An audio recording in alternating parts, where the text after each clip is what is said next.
Voilà, on est aujourd'hui là pour une nouvelle vidéo, pour un partage comme on a l'habitude de le faire. Aujourd'hui, on va continuer. Comme on le dit, nous on est en train de pérenniser, ou plus ou moins nous sommes dans une démarche. Voilà, dans la première vidéo, on aime beaucoup le rappeler, on a commencé par plus ou moins mettre en évidence l'éducation et puis l'entrepreneuriat. Après, on a essayé de pousser un peu plus loin pour voir au niveau du chômage en Afrique, qu'en est-il et quelles sont les solutions qu'on peut poser sur la table. Aujourd'hui, on va aller un peu plus loin. On veut parler d'un sujet qui fait couler beaucoup d'encre. Parce que quand on était plus ou moins en train de lire, faire des recherches, on s'est rendu compte que c'est un sujet. On se demandait même si on allait juste en parler dans une vidéo. Parce qu'on s'est dit, mais il y a tellement assez de choses à dire. Donc, on va commencer aujourd'hui. On va voir un peu où la discussion va nous porter. Et puis, si on s'arrête là, on s'arrête. Si on doit continuer, on fera juste une suite par après. Je suis toujours avec mon acolyte. Je pense que un bon jour, c'est lui qui va faire tout ce que je suis en train de faire là, maintenant là. Donc, préparez-vous. Comme on a l'habitude de le faire plus ou moins, on a collecté des données qu'on va partager avec vous. Et puis lorsqu'on va finir de partager ces données plus ou moins avec vous, on va rentrer dans le vif du sujet. Donc, sans plus tarder, je pars pour la lecture. En octobre 2016, un rapport du Fonds monétaire international, FMI, défrayait la chronique. Les immigrés originaires d'Afrique subsaharienne dans les pays de l'OCDE pourraient passer d'environ 7 millions en 2013 à quelques 34 millions d'ici 2050. Par ailleurs, dans les recherches, il soulignait que les migrations de travailleurs jeunes et instruits pénalisent grandement une région dont le capital humain est déjà rare. Et que donc la concentration de migrants parmi ceux qui sont instruits est plus forte que dans les autres pays en voie de développement. Les migrants, ou plus ou moins les migrations de travailleurs hautement qualifiés, induisent un coût social élevé, comme pourrait le témoigner le départ de médecins et d'infirmiers de la Malawi et puis aussi du Zimbabwe. Dans l'article, il disait plus ou moins que cela pouvait s'expliquer par un symptôme de perte de bien-être, en plus de pénurie économique, bien évidemment. On va plus en parler. Dans nos recherches, on a poussé un peu plus loin et on découvre plus ou moins que l'Afrique doit payer, on va estimer plus de 4 milliards de dollars pour combler ce vide-là, cette fuite de cerveau en quelque sorte, et dans quelques domaines bien spécifiques. On a essayé, puisque nous à la base on vient de l'Afrique de l'Ouest et qu'on est ivoirien, donc on a plus ou moins essayé de pousser un peu la recherche pour voir au niveau de la Côte d'Ivoire, parce que quand on parle aujourd'hui de fuite de cerveau, on parle d'abord d'étudiants et puis un peu plus loin de travailleurs. Donc on s'est orienté au niveau du ministère de l'Éducation et on fait la découverte que le budget programme du ministère de l'Éducation pour l'année 2022 est estimé à plus de 1000 milliards de francs CFA. Donc, la plupart des données que nous sommes en train de partager avec vous sont ces données-là qu'on va exploiter dans d'autres discussions pour comprendre qu'est-ce qui ne va pas, pourquoi est-ce qu'on a l'impression qu'il y a tout en place, mais que rien ne bouge. Donc, comme à mon habitude, j'aime bien décrire les thèmes sur lesquels on discute. Mais pour cette fois-ci, je pense que de part et d'autre, on va donner un peu ce qu'on pense. Quand on parle de fuite de cerveau africain, qu'est-ce que toi, ça t'inspire déjà? Dès que tu penses à cela, on te demande, essaie de plus ou moins décrire cela. Qu'est-ce qui te vient tout juste à l'idée? Moi, je définirais l'exode des cerveaux comme en fait le déplacement des diplômés, cadres ou intellectuels vers des pays où ils ne sont peut-être pas invités ou même recherchés activement, mais ils se déplacent pour aller vers ces pays pour une meilleure condition de vie. Donc je définirais la fuite des cerveaux comme cela. Moi j'irai également dans le même sens, mais je vais beaucoup insister moi sur on va dire les étudiants, parce que généralement c'est le process qui est vraiment très courant. Le gars, il étudie, il a une chance d'aller étudier en France, en Chine, aux États-Unis. Paf, il saisit cette opportunité, et souvent même pas avec l'aide de l'État. Et paf, il part, il s'installe là-bas, il commence à étudier. Et puis quand il finit d'étudier, au lieu de revenir servir son pays, le gars lui préfère rester là-bas, servir notre nation. Déjà, donc donner ses compétences pour rendre encore plus grand une nation qui est beaucoup plus en avance que l'Afrique. Donc moi, voilà un peu la perception en gros que j'ai de ce phénomène-là qui a commencé depuis bien longtemps déjà. Et il faudrait que je l'ajoute aussi, c'est une situation qui ne date pas d'aujourd'hui. Bien sûr. En réalité, l'exode des cerveaux africains a commencé depuis les années 1980, tu réalises. Donc depuis 1980 déjà, les gars ont commencé à partir. Tranquille déjà. Donc ça ne fait pas d'aujourd'hui. Seulement qu'aujourd'hui la situation est devenue encore pire, catastrophique. C'est vraiment un autre niveau en fait. Voilà. Donc comme vous pouvez le voir, on va plus s'attarder aujourd'hui sur la fuite de cerveau en Afrique. On va aussi comprendre les conséquences, les causes et plus ou moins quelles sont les solutions qu'on peut essayer d'implémenter pour un temps soit peu freiner cette hémorragie. Donc je vais partir rapidement avec la première question. Pourquoi les pays africains perdent-ils leur cerveau alors que c'est l'Afrique qui en a le plus besoin selon toi? Ok, comme tu l'as dit, le phénomène a commencé depuis 1980. Exact. Ok, pourtant avant ça, donc de l'indépendance jusqu'à 1980, c'était cool. Ce qui veut dire que lorsque quelqu'un partait à l'école, dès qu'il avait un diplôme, automatiquement il était embauché. Il avait du travail, n'est-ce pas? Mais depuis la crise de 1980-90, la donne a changé. Ok, la donne a changé dans le sens où l'économie a été affectée. Du coup, les gens n'avaient pas automatiquement d'emploi lorsqu'ils étaient diplômés. Du coup, ce qui a potentiellement créé le fort taux de chômage. Ok. Et selon un rapport de l'UNESCO en 2008, il y avait plus de 30 000 cadres tu vois, qui ont quitté l'Afrique vers les pays européens, asiatiques et même aux États-Unis. Donc 30 000 cadres et il y a plus de 25 000 étudiants boursiers qui ont eu des bonnets sans savoir que quand tu donnes une bourse, il y a des conditions. Ah ouais. Donc quand ces 25 000 brillants cerveaux vont en Europe avec la bourse européenne, ils vont servir l'Europe. Ils ne vont pas servir l'Afrique. Tu vois? Donc ça, c'est ce qui s'est passé en fait de 80 en 2008. Maintenant, pour revenir à ta question concernant les causes, moi je pense qu'il y a diverses causes. Ok, mais les causes vraiment qui me viennent à l'esprit là maintenant, je pense que l'une des premières causes qui va pousser un intellectuel, donc je prends le cas d'un intellectuel, tu vois, quelqu'un qui est docteur, qui a eu voilà 3e cycle universitaire, enfin diplôme 3e cycle universitaire, qui quitte son pays, ça peut être premièrement les conditions de travail. Par exemple, un chercheur, quand il est intellectuel, il est philosophe et tout, il a besoin par exemple de plusieurs livres dont il n'aura pas forcément accès quand il est en Afrique. On est d'accord? En plus de ça, la plupart des intellectuels africains ont étudié en Europe.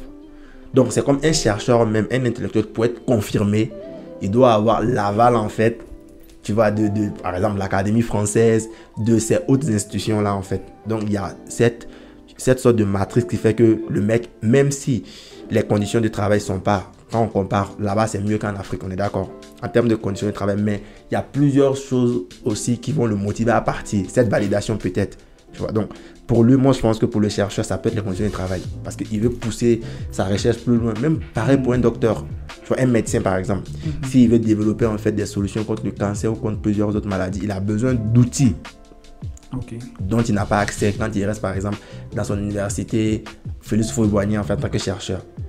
Qu'est-ce qu'il va pouvoir expérimenter véritablement? Donc, et par rapport à ça, est-ce que l'État fait quelque chose pour mettre à leur disposition des outils? Non. Donc ça va pousser l'intellectuel, le chercheur à aller là où il aura accès en fait à des outils adaptés à sa recherche, tu vois. Et l'autre raison, moi je dirais aussi, ça peut être une raison pécuniaire. Ok. Ça peut être une raison pécuniaire. Par exemple, le doctorat, on va dire, c'est un diplôme reconnu dans le monde. Donc, un docteur qui a eu son diplôme à Harvard et un docteur qui a eu son diplôme à FHB, ils sont tous docteurs de base. Mais il faut savoir que la masse salariale, c'est pas pareil. Exactement. Tu vois, alors que si le mec il a l'opportunité de partir en Europe pour aller enseigner avec son doctorat, il gagne bien sa vie. Ouais. Donc quand il est en Afrique, quand il est dans son pays, il ne va pas forcément bien gagner sa vie. Tu vois, donc ça va dépendre de les aspirations de la personne, ses attentes. Mais quand il va avoir cet avantage, forcément, il aura l'envie de partir. Même si, encore une fois, il n'est pas recherché, il va aller tenter sa chance. Ouais.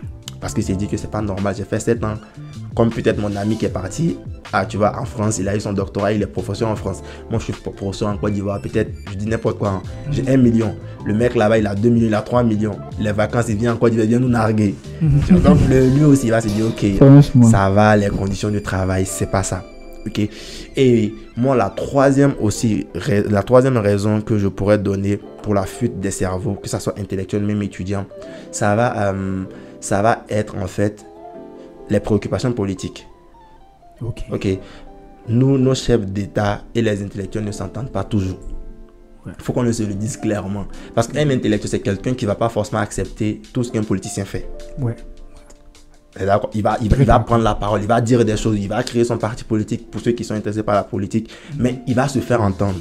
Ouais. Ok, mais il ne peut pas se faire entendre dans un pays, par exemple, où c'est one way, où c'est juste le parti en place qui décide de la direction du pays. Lui, c'est un intellectuel, ce qui veut dire qu'il est libre en fait de réfléchir, de penser.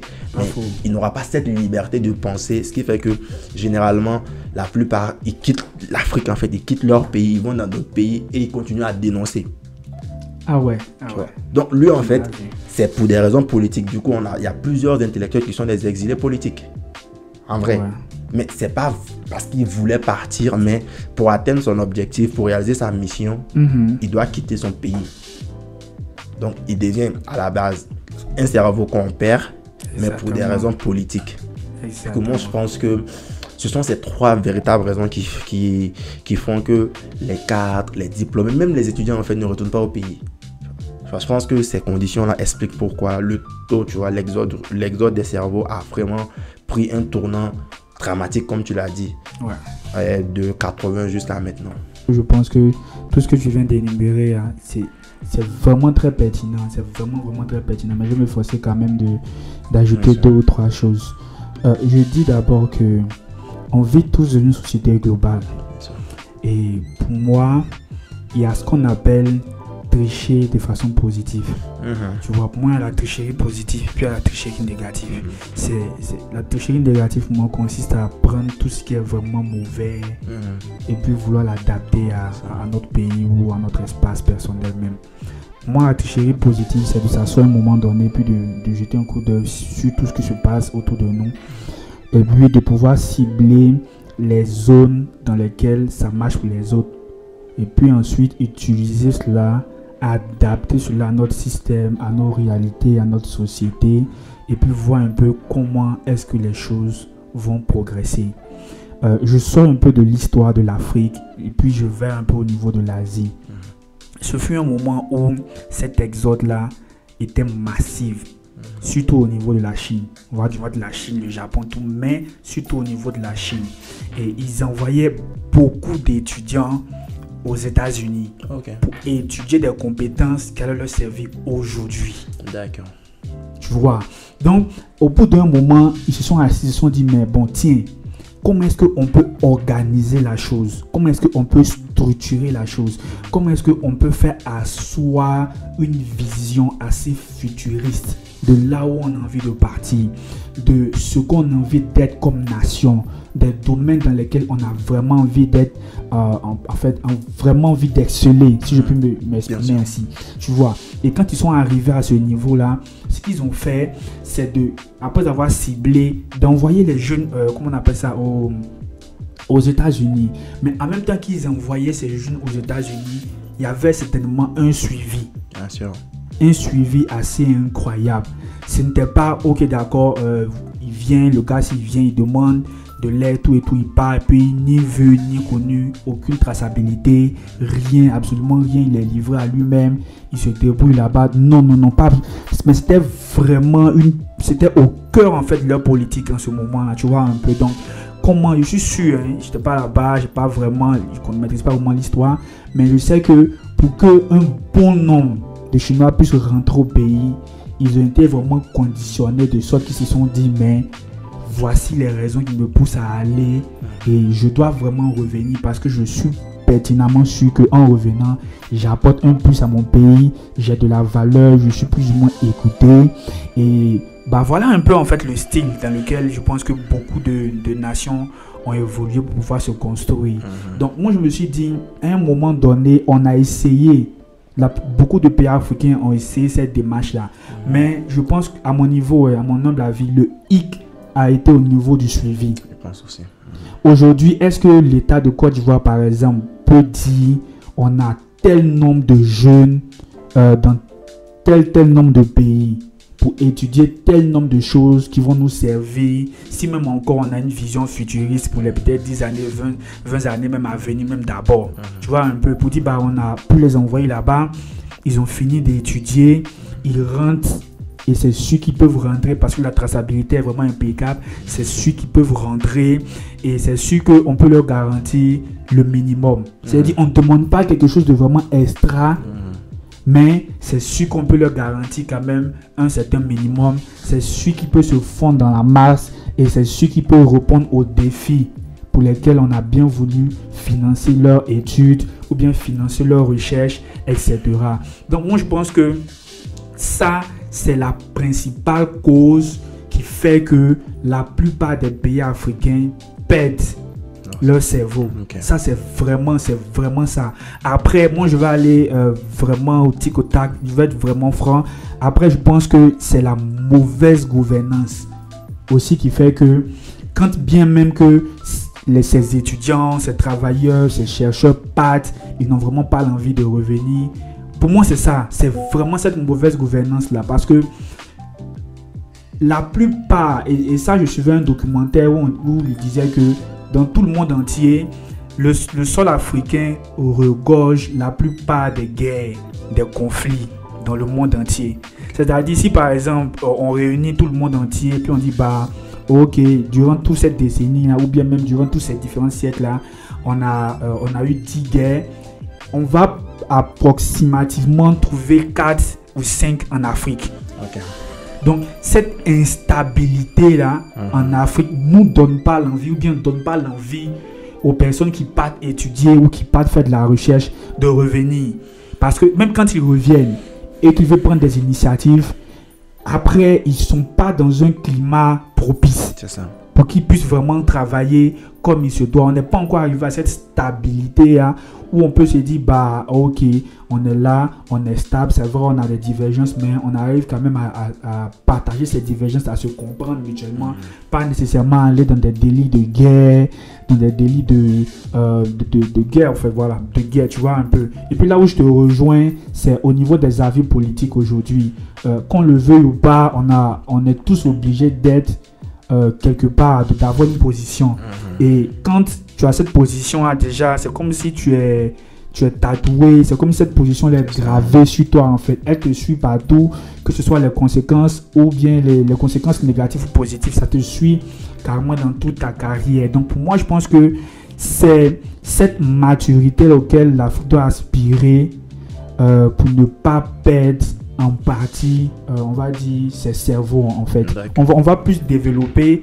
Tu veux rebondir là-dessus ou bien non, on en fait, continue? j'ai rien à rajouter parce qu'effectivement, tu as pointé du doigt quelque chose qui est vraiment la cause. Parce que partir ailleurs, c'est bien, puisque ça t'ouvre au monde. Tu apprends des choses, ok. Mais on doit en fait préparer leur retour, faire en sorte que on leur donne des raisons de revenir. Exactement. Et surtout pour ceux qui ont des bourses d'État, ils doivent impérativement revenir. Exactement. Donc, je suis totalement d'accord. Exactement. On en a des amis qui ont on connaît la story. On sait un peu comment ça se termine là. À défaut de les retenir, pourquoi l'Afrique ne les emploie-t-il pas partiellement à partir des pays riches où ils se trouvent en fait? Donc voilà, c'était vraiment ça l'idée. Ok. Moi, je pense que déjà, les employer partiellement, je ne sais pas si c'est possible ou si c'est pas possible, mais la première des choses, c'est l'offre. Est-ce qu'on leur fait des offres même en fait? Est-ce qu'on leur propose des choses intéressantes? Parce que je pense qu'on a tous cette envie de faire quelque chose pour nos pays. Exactement. Donc, il y a déjà l'envie en nous, mais est-ce que les opportunités adéquates se présentent? D'accord. D'accord. Moi, je pense que c'est la question à se poser. Est-ce que, par exemple, on prend l'exemple de M. Tidiane Thiam. Ok, il a travaillé en Côte d'Ivoire. Et quand il a eu son diplôme en France, tout, il est reparti travailler en Côte d'Ivoire. Je crois qu'il a été ministre même en fait au temps d'Oufoué. Tu vois, et c'est après qu'il est parti. Ce qui veut dire que quand il y a l'offre, les cadres intellectuels n'ont pas de problème à retourner. Exactement. Maintenant, est-ce qu'on leur fait des offres adéquates? Et puis, est-ce que ces offres-là sont transparentes? Est-ce qu'il n'y a pas des raisons politiques de ramener la personne près du parti au pouvoir, l'utiliser en fait pour leur propre cause ou pour leur propre fin? Exactement. Donc moi, c'est ma question. Est-ce qu'on leur fait des offres adéquates?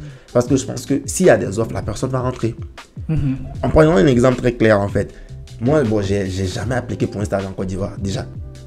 Non, honnêtement, j'ai jamais appliqué ça a commencé. pour un stage en Côte d'Ivoire. Ok. Et pour aller loin, lorsque moi j'étais président de l'association, ouais, très bien. Exactement. Les ministres sont venus et ils nous ont encouragés à rentrer. Exactement. Mais nous on fait des stages ici où tu peux avoir $1000. Tu es stagiaire. Les gens qui sont en full time en Côte d'Ivoire n'ont même pas ça en fait. Exactement, waouh. Et lui, il nous dit de rentrer. Et lui, il va nous placer, hein. Le ministre de la jeunesse, il était trop cool.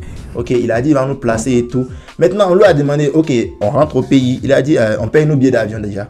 Donc, pour rentrer. Alors, quand tu as des stages, souvent, c'est l'entreprise qui paye ton billet d'avion. Nous, on est habitué à ça déjà. Mais il dit, tu payes ton billet d'avion. Quand tu vas au ministère. Lui, il te donne un stage. Maintenant, l'État te donne le SMIC. Ça dépend de l'entreprise si elle veut te donner quelque chose. Et le SMIC, c'est 60 000. Donc, il dit que l'État, par mois, va me donner 60 000. Ok. Et l'entreprise, ils vont voir s'ils peuvent me donner 40 000, ça va faire 100 000. Donc, c'est prime de transport. Ok.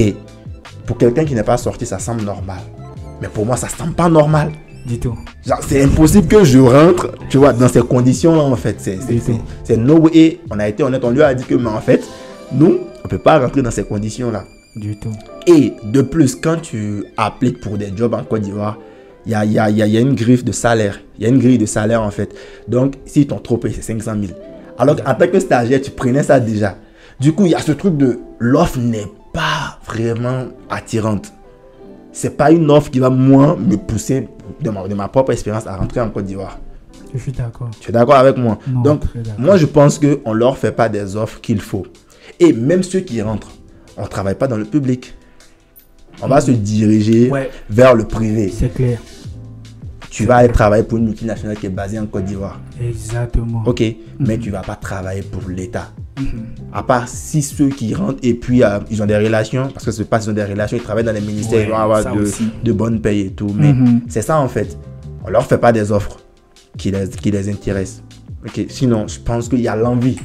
Il y a l'envie de rentrer parce qu'on est sorti avec cette idée de on veut apprendre vraiment ce skill comme il le faut et aller servir nos pays en fait. Exactement. Mais on ne veut pas rentrer juste pour rentrer. On veut rentrer avec des offres qui ont de la gueule, des offres qui sont intéressantes, tu vois. Voilà, donc moi je pense que c'est un peu ça. J'ai vraiment trouvé cette intervention très pertinente, voilà, mon goût.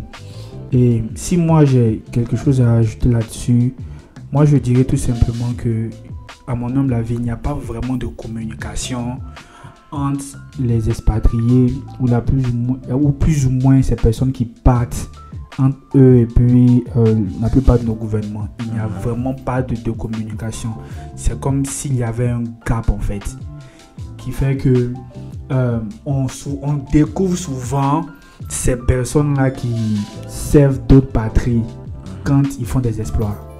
Ce n'est qu'à ce moment qu'on les découvre, tu vois un peu. Donc moi je dis, du moment où il n'y a pas vraiment de communication, c'est difficile de savoir et de pouvoir tracer les compétences de ces personnes et puis aussi de pouvoir voir en quoi est-ce que ces personnes pourraient aider quand bien même qu'ils ne sont pas sur le sol africain. Tu vois un peu. On parlait la dernière fois dans le cadre d'une entreprise par exemple que l'État emploie pour construire une route. Tu te souviens un peu? Et puis on disait que la plupart du temps une compagnie européenne peut saisir ce marché, tu vois.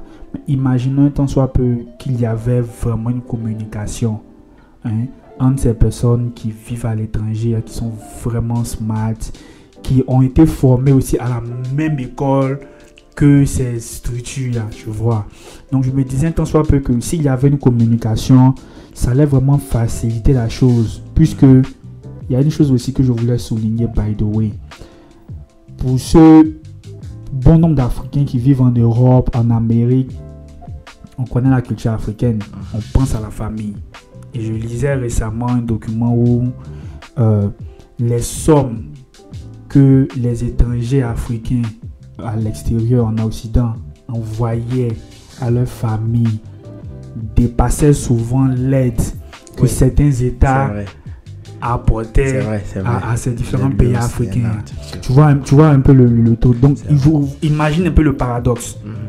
Moi, je me dis que si on a un Malien qui est en France, qui a les mêmes compétences, bien qui a créé une boîte, ou bien qui a les mêmes compétences qu'un Français, mieux on embauche ce Malien-là. Parce qu'une chose est sûre, une partie de ce qu'il va gagner va retourner finalement au pays. Exactement. Et va contribuer en fait au développement. Et souvent, mais ce n'est même pas généralement une partie. Parce que en vrai, je pense que en partie, on cherche une vie meilleure, mais on est tout à fait conscient du retour au pays. C'est-à-dire qu'à un moment ou un autre, on compte revenir au pays. Donc, moi, si je voudrais rebondir en fait sur cette question, je dirais que c'est l'État qui ne fait pas ou bien qui ne met pas tout en œuvre pour avoir une très bonne communication déjà dans la gestion des personnes qu'ils envoient à l'extérieur, soit pour aller étudier, pour aller faire des recherches ou pour aller travailler. C'est ce gap-là que l'État doit essayer plus ou moins aussi d'adresser. Et je pense qu'à partir de là,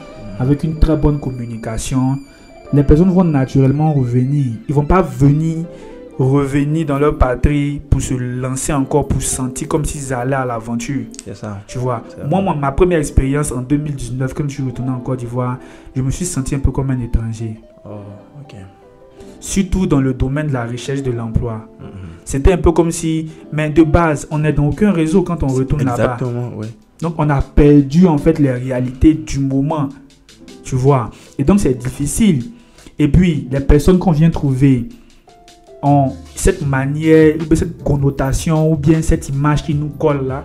Ce qui fait que eux-mêmes, ils préfèrent plus encore cacher ces différentes opportunités là. Parce qu'ils ont comme l'impression que dans cette guerre, nous, on part avec l'avantage. Tu vois un peu. Donc, il y a tout ça qui nous handicape quand nous-mêmes, on décide de s'y rendre, tu vois. Moi, je vois beaucoup de personnes raconter souvent dans des témoignages ou bien leur expérience entrepreneuriale quand ils reviennent. Mais j'aime qu'ils soient cachés, qu'ils disent la vraie vérité. Tu vois. Tu pars par exemple en France, tu fais 13 ans de ta vie là-bas, tu passes à cotiser, tu fais des cotisations, tu vends des biens, tout ça.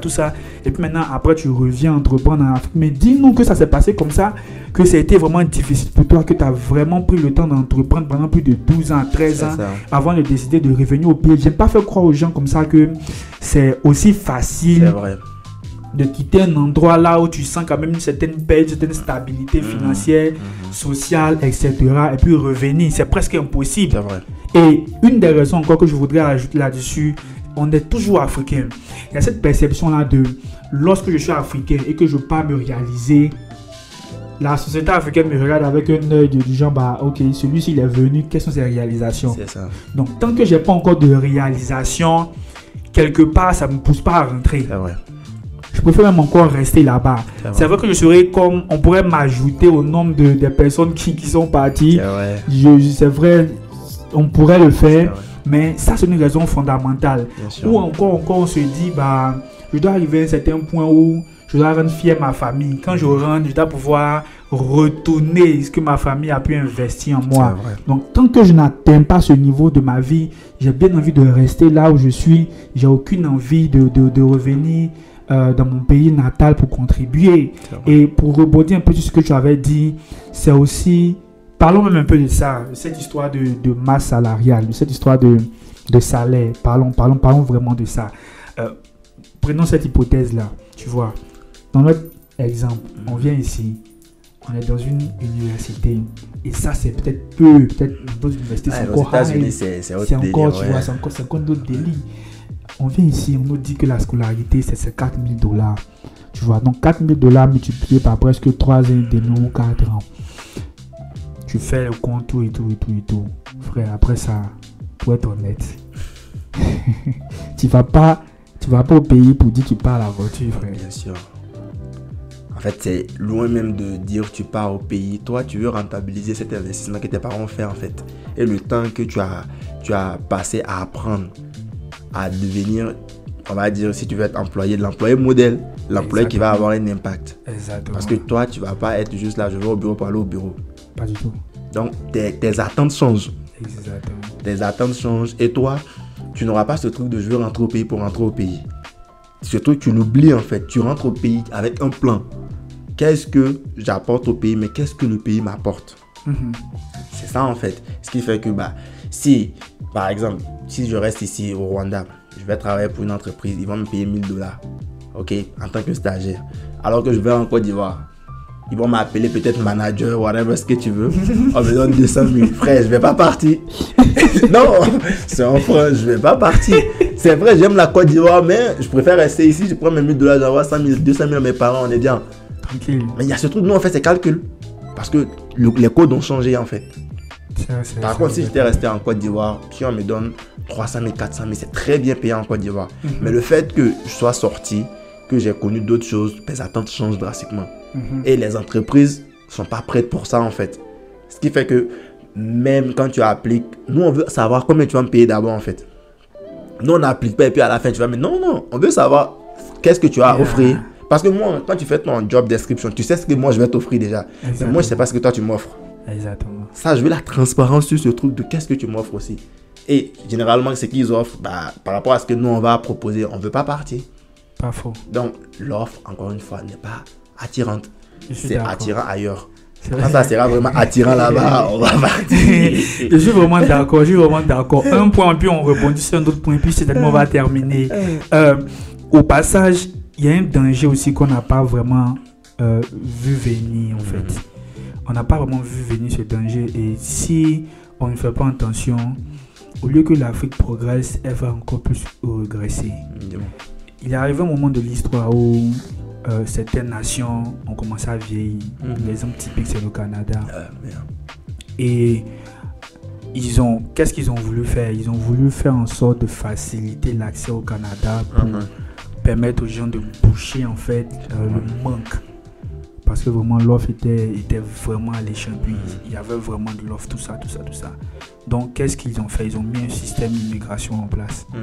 Pareil aussi avec les États-Unis déjà. Et avec d'autres structures ou d'autres pays déjà. Donc c'est venu encore plus ou moins aggraver en fait les choses. C'est vrai. Tu vois un peu. Ce fut un temps où c'est nous en tant qu'Africains qui voulions partir à tout prix. On était smart, on est toujours smart, mais on voulait toujours partir. On cherchait les voies et moyens pour pouvoir partir.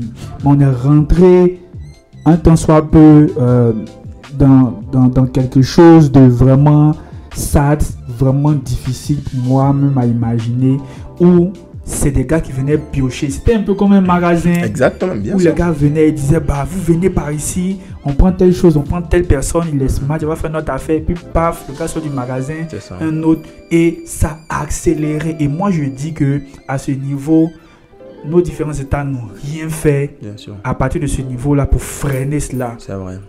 Ils n'ont absolument rien fait. Ils ont laissé les choses sous leurs yeux se dérouler.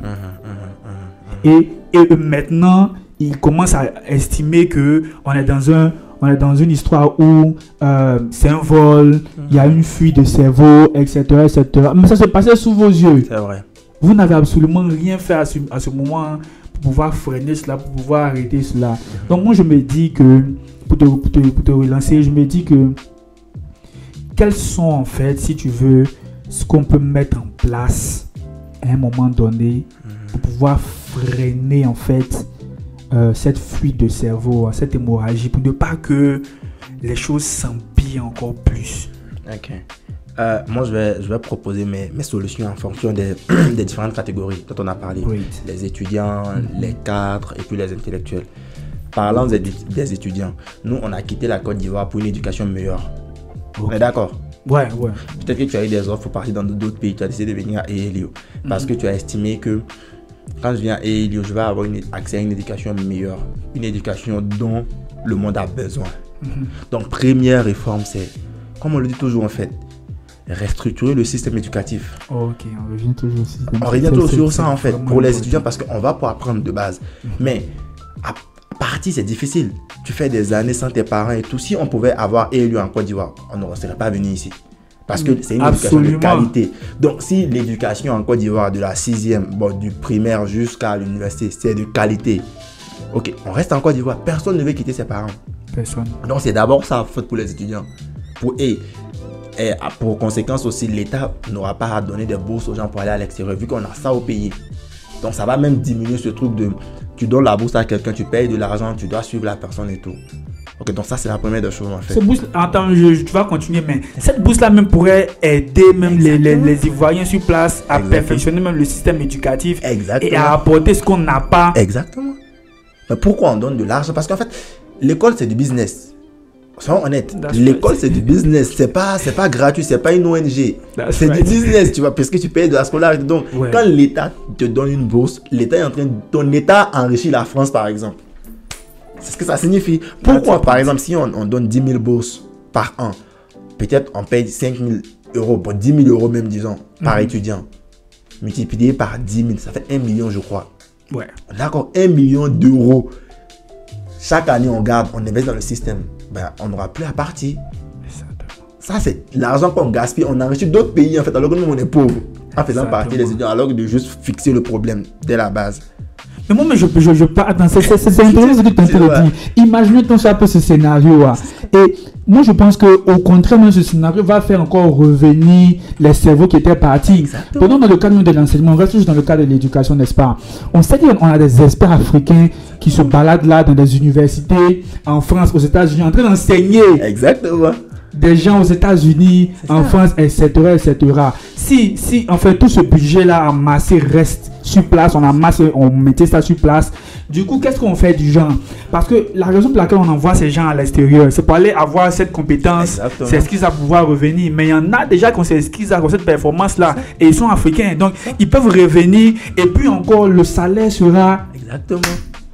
En fait, ça a ses avantages sur en fait, toute la chaîne en fait. That's right. Ça, moi, je pense que pour les étudiants, c'est ça. Maintenant, vu que actuellement, c'est pas le cas, on va être réaliste. Ce qui est fait, c'est qu'on nous donne des bourses, on part. Ok, ça, c'est ce qui est fait et tout.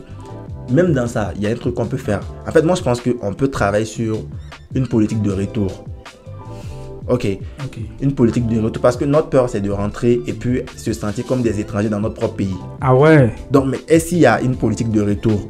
Déjà, dans les années, je crois, avant l'indépendance ou après l'indépendance, ce qui arrivait, c'est que quand on te donne une bourse, tu signes un document.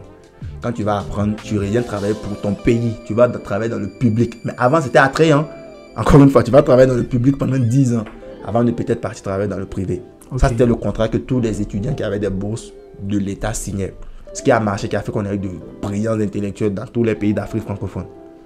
Parce que c'est Senghor, Oufouille et tout, c'est des bourses qu'ils ont eues pour partir étudier en fait. Donc ils sont revenus parce qu'il y avait une clause. Peut-être qu'ils avaient envie de rester. Mais vu qu'il y a cette clause et ils ont été suivis comme tu l'as dit. Parce qu'on les a pas juste... Ils ont été suivis. Exactement. Ils ont été suivis. Donc comme ils ont été suivis en fait, leur retour ça a été préparé. Quand le mec il revient, il va pas écrire j'ai l'honneur. En fait, on connaît tes compétences, on sait où on a besoin de toi, on place là-bas. On veut que tu appliques directement en fait. Alors que pour nous, c'est pas le cas. Ok, donc ça c'est ça. Première chose, ça. Deuxième chose, c'est au niveau du recrutement même des talents, il faut qu'on soit transparent. Ok, si par exemple en Côte d'Ivoire, ils font un poste de stagiaire, ils vont dire qu'ils veulent quelqu'un qui a bac plus 5, qui a 5 ans d'expérience, des bullshit comme ça n'a aucun sens. Et les RH sont restés dans ce truc, je sais pas, je dirais vieux jeu de si sur son CV il n'a pas 5 ans, même s'il a les compétences, je ne le prends pas. En fait, nous on a ce problème parce que tu es peut-être même plus skill que ton manager. Ouais. Mais ils ont cet ego-là de, ils vont pas forcément t'écouter. Ils vont même pas te recruter en fait parce que c'est pas transparent. Ils vont recruter un parent, ils vont recruter quelqu'un. Donc, il n'y a pas cette transparence-là. Alors que s'il y avait cette transparence-là, même dans les entreprises privées, au niveau de l'État, parce qu'il y a plein de personnes qui sont parties étudier en France, mais qui veulent travailler dans la fonction publique, qui veulent passer le concours de l'ENA, mais sont en France, c'est payant. C'est payant. Ah, le gars ne va pas vouloir payer ça en fait. Parce qu'il se dit que mais je mérite ça. J'ai les skills qu'il faut, pourquoi je dois payer? Donc, encore une fois, il n'y a pas de transparence. Tu vois. Donc, ça, c'est la deuxième chose. Et aussi, la troisième chose, c'est au niveau des salaires. Ouais. et avoir un plan de carrière précis pour le jeune talent qui rentre. Enfin, je suis toujours vraiment sur les diplômés en fait. Parce que quand toi tu étudies, tu as une vision de ta carrière, de ce que tu veux faire, tout et tout. Mais quand tu retournes au pays, tu vas rejoindre des entreprises, même au public, c'est quoi le plan de carrière en fait? Peut-être que tu commences en tant que, je ne sais pas, secrétaire dans un ministère, après tu deviens ministre. Genre, tu es dirigé directement vers la politique en fait. Alors que tout le monde ne veut pas être politicien. Il n'y a pas de plan de carrière en fait, même quand tu rentres. Tu vois? Donc ça c'est pour... Je pense que si on applique ces différents éléments, là, comme tu as le niveau budgétaire, il n'y a plus de bourse et tout, on fait tout sur place, great. Si jamais on ne fait pas ça, ce qui est fait, on réforme un peu ce qui est fait actuellement pour que les étudiants aient envie de rentrer. Tu vois? Maintenant, par rapport aux intellectuels, tu vois, les intellectuels qui ont quitté, ils veulent rentrer. Donc, c'est mettre en place l'infrastructure qu'il faut. Parce qu'on donne des bourses aussi aux doctorants. Hein. Oui, mais bien sûr. donc c'est de l'argent en fait qu'on jette. Mais et si on prenait cet argent-là, l'infrastructure, les enseignants dont tu as parlé qui sont en Europe, aux États-Unis, les faire revenir, les enseigner sur place, c'est de l'argent qu'on gagne. Parce qu'ils vont pourquoi? Parce que soit pour les préoccupations politiques, comme on l'a dit, ou bien parce qu'il n'y a pas l'infrastructure qu'il faut. Mais si on met l'infrastructure en place, bien sûr qu'ils veulent rentrer. Nous, on veut manger à ticket tous les jours, man. Donc, ils veulent tous aussi rentrer. Ils ont de la famille là-bas. Donc, pour eux, je pense que ça peut être comme ça. Maintenant, pour des cadres, tu vois, ceux qui sont partis et tout, pour une situation de vie meilleure, qui ne veulent pas rentrer. Ok, moi, je pense qu'on peut organiser une sorte de mobilisation de la diaspora. Comme tu avais dit, en fait, tu es dans ton pays, tu n'es pas dans ton pays, pardon, mais tu peux participer au développement de ton pays. Oui. Tu vois, surtout, nous, on a notre association ici, ce qui fait que même si ceux qui ont été gradués, vous avez été gradués, mais on est toujours en contact. Exactement. Parce qu'on a créé un petit groupe. Donc, imagine si on avait un groupe de tous les étudiants étrangers ivoiriens dans le monde. Tu imagines en fait le potentiel de ça, en fait, parce qu'on a les mêmes réalités. C'est une ressource. C'est une ressource, en fait. On peut se partager des offres, des motivations, tout ce qui va avec, en fait. Tu vois, donc, ça, tu engages en fait la diaspora. Et aussi, il y a des gens qui veulent bien investir au pays. Ok. Ouais, mais il n'y a pas de système qui leur permet en fait d'investir au pays sans forcément prendre l'avion et venir au pays. Parce qu'eux, ils ne veulent pas forcément rentrer, mais ils veulent participer. Ouais. Est-ce qu'on demande leur avis même? Pourtant, c'était de brillantes personnes. Donc, essayez vraiment d'utiliser en fait la diaspora d'une certaine manière. Et je pense que si on fait ça, je pense que ça va vraiment réduire la fuite des cerveaux en fait dans nos différents pays. Très d'accord avec ce que je suis en train de dire. J'ai même pas envie d'ajouter quelque chose. Je veux juste conclure. Et puis, je pense qu'on va continuer peut-être plus tard ou on va passer à autre chose. En fonction de ce qu'ils vont dire ici, ils ont besoin qu'on parle dans les détails et tout. Ouais. Exactement. Parce qu'on va être aussi une plateforme assez ouverte. Donc, cette hémorragie du continent qui dure depuis des décennies ne peut être arrêtée de force. Ça, c'est quelque chose de vraiment important. On ne peut pas arrêter de force. On ne peut pas mettre une politique là, violente pour dire bah, demain matin, on veut tous vous voir. On n'est pas la Corée du Nord. On n'est vraiment pas la Corée du Nord. Exactement. Je suis vraiment d'accord avec ce que tu es en train de dire. Donc, pour moi, ce que je pense, c'est il faut intégrer les parcours à l'étranger dans le cursus universitaire africain. Et il faut favoriser l'immigration de courte durée qui permet un retour des cerveaux dans leur pays d'origine. Donc pour moi, quand on finit en fait dessus ce processus, il est fort probable que tous ceux qui partent étudier ou bien tous ceux qui partent faire des recherches à l'étranger aient envie de revenir. Tu as vraiment tellement développé sur l'aspect salarial que j'ai pas vraiment envie d'ajouter de grandes choses là-dessus. On sait que l'argent, c'est la source, c'est le nerf de la guerre en quelque sorte. Donc, on sait aussi que nos pays africains ont des ressources. De l'argent, il y en a. Voilà. Mais c'est de ces cerveaux-là dont on a besoin pour générer, ou si tu veux, pour multiplier, pour développer en fait. Donc, si un temps soit peu, on ne s'assoit pas pour mettre une politique de retour de ces personnes-là. Je pense que cette histoire de développement, à un moment donné, on va l'oublier. Bien sûr. Parce que je pense que la chose la plus importante, c'est de toucher du doigt un sujet, d'en parler, d'échanger là-dessus, de voir à grande échelle ou à petite échelle les contributions qu'on peut apporter pour un changement certain.